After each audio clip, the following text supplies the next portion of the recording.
ఏ బాటైనా పర్వాలేదంట, సమయంతో సాగటమే మన సింపుల్ సిద్ధాంతం.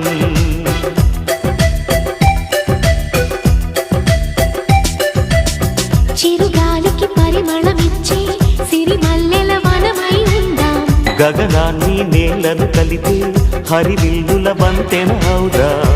ఆనందం అంటే అర్థం మనమందా, ప్రతి పూట పాటై సాగే హుషారు సరిగమలో.